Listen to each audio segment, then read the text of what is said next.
Hey everyone, it's Strange Michael. I hope you're doing well today, and I have a review here for a film that I felt like I owed you a review for because I saw it finally. Been trying to catch up on a bunch of movies that I've been missing out on. Nosferatu, for example. I just saw Godzilla Minus One. It was excellent. I highly recommend it if you haven't seen that yet, if you keep putting it off. Maybe you're not a big Godzilla fan. It's totally worth your time, I promise. Excellent movie. But this is one of those ones that the trailer put me off, just like with Megan. When I saw Megan finally, the trailer had put me off a ton back in the day. I finally checked it out, the movie impressed me. This did the same thing. This is such an egregious situation though, because this film that I think deserved a lot better. I don't know what to think would be worse. Whether what they actually had to do, which was spoil the biggest plot twist in the film.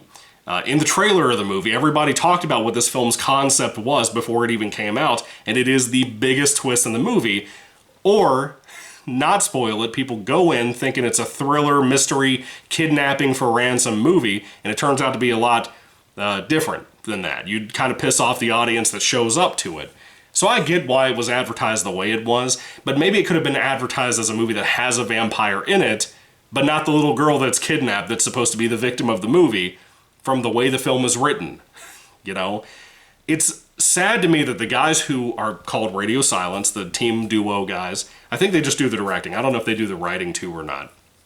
But they did Scream 5 and 6. I enjoy those movies a lot. They did this.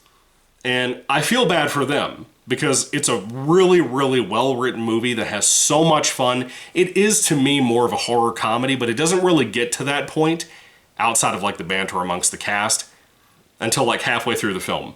The first half of it is really a group of, kidnappers who are wanting a ransom, like I said, kidnapping a little girl who loves ballet. She isn't a ballerina, excuse me. They kidnap her trying to get money out of her rich parents based on where she lives. They don't really know who her dad is, and they hold her hostage. And the only one out of the group that's allowed to talk to her is Melissa Barrera from Scream 6 or 5 and 6. I almost said 6 and 7.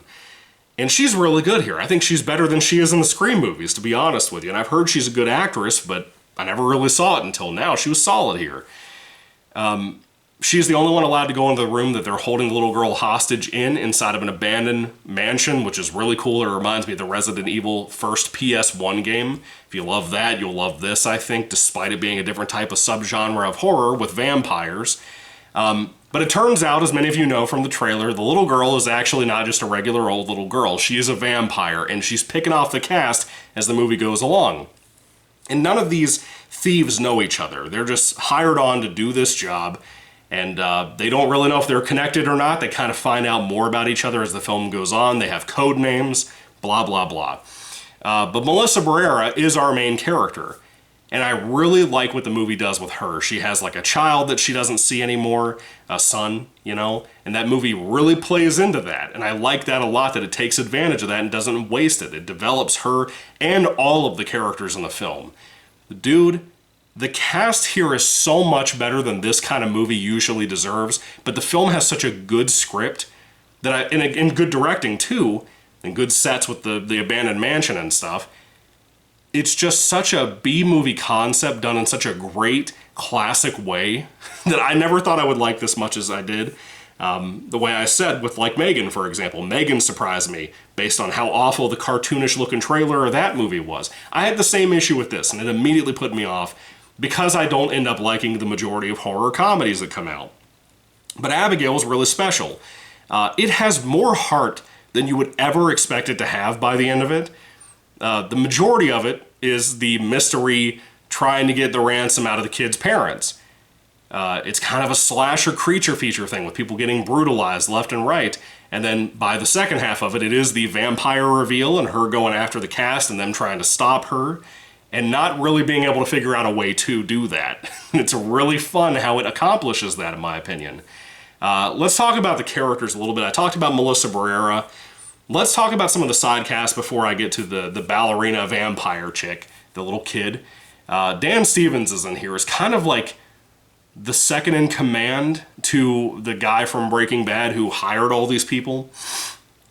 Dan Stevens is an amazing actor. I love Dan Stevens. He's such a good, talented actor. If that man's career ever collapsed and he had to go on to do like Lifetime movies, I'd be there. I would be reviewing those damn Lifetime movies because I love Dan Stevens so much.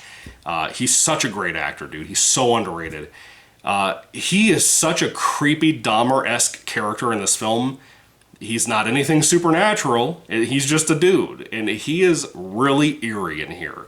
I love his sense of humor, how he's always calling Kevin Durand from Wild Hogs the big, dumb, muscular dude who says he's going to drink pee in Wild Hogs. I love Wild Hogs. Such a good comedy, man. It's not too late to watch that for your summertime enjoyment. Kevin Durand and the banter he has with Dan Stevens in here is so good. There's like another chick in here. I don't know what I know her from. Her last name is Newton. I don't know anything about this girl. But then you have like this one guy who may or may not be my favorite character in the movie. He apparently passed away before the film came out. He's the driver of the group when they kidnap the little girl. And he's like one of these like white guys who obsesses over rap music like all of us did when we were like kids in 2008. And he is like really cartoonish and goofy, and I love him to death. He's super freaking funny, man. There's some other people in here, I think. Pretty sure, right? IMDb, what do we got here?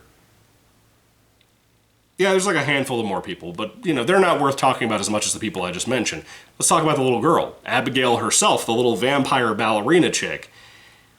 This little girl, she's going places. She is such a great actress. She nailed it in the film. I think that all of us went into this movie because of the trailer expecting that she would pretend to be a victim and then she would be the monster. And that was the general consensus of what she would be in this movie, and that's all her role would have to be in the movie for her range of an actress. We were all probably worried too because she's a little kid, and kids are not good actors most of the time. This little girl kills it. She is so good. She has so much more to do in the movie with her range of emotions and acting and whatnot, and she nails it. The movie not only makes real fleshed out characters of all of these fun characters in the movie, but the villain too, in a very Universal Monsters way. And by the way, the film starts off with an homage to the Dracula Bela Lugosi film from the 30s. It's amazing. I love the little throwback to that they do with the soundtrack. Great soundtrack, by the way, if you love the film. If you haven't seen it yet, I mean, it's great. Great soundtrack, dude. The writing is fantastic. I love it. The pacing of the film is great. And it's right at 2 hours, and it doesn't feel like that at all. This movie zooms by, dude. Personally, I like this more than Nosferatu from Robert Eggers. I mean, I know that's a sin, but I really did.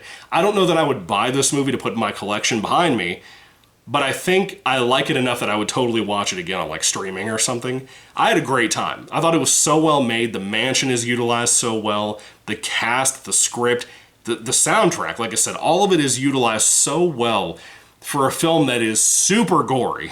It's not bloody. I'm not talking about just vampires biting someone in the neck or scratching somebody. We're talking about, like, if sunlight touches a vampire, the part of the body part will blow up, right? Which was awesome. It shocked me because we don't really see stuff like that in movies ever. That was, I gotta tell you, just in general, the vampire lore that you really wouldn't expect out of this, it's so much more interesting than the majority of vampire things. It's a big reason why I don't like most vampire stories and movies getting released, because they're almost always the same crap over and over again. Whereas some vampire novels have really cool concepts that I want to see get made into movies. This one does so much with vampire lore, because there is lore to this style of vampire in here. I loved it. I thought it was so cool. I love how it works. And I want more. I think we're getting a sequel. If we don't, I want a sequel. That's all I'm saying. It's such a well-shot movie. It's intelligently made, right? I would say, as much as I enjoyed most of Scream 5 and as much as I enjoyed most of Scream 6, I think this is a better movie than both of those. That might be a sin to you, but I think so. Personally, I think it is. I think it's better made. I think it's better shot, better acted. Yeah. And like I said, Melissa Barrera does a great job. Really enjoyed her here. And the little girl who played Abigail. Great. Dan Stevens, amazing. Probably the best performance in the movie. Doesn't even seem like him. It's a very Heath Ledger type of performance. But yeah, there is a lot of practical in here, but I would say there's just as much, if not more, CGI, or at least enhancements of a lot of the kills.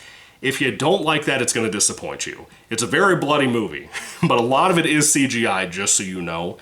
But I don't mind that with a movie like this because it does it well. As a horror comedy, I can kind of get over that because this stuff needs to be insane and over the top, and it works. It works for me.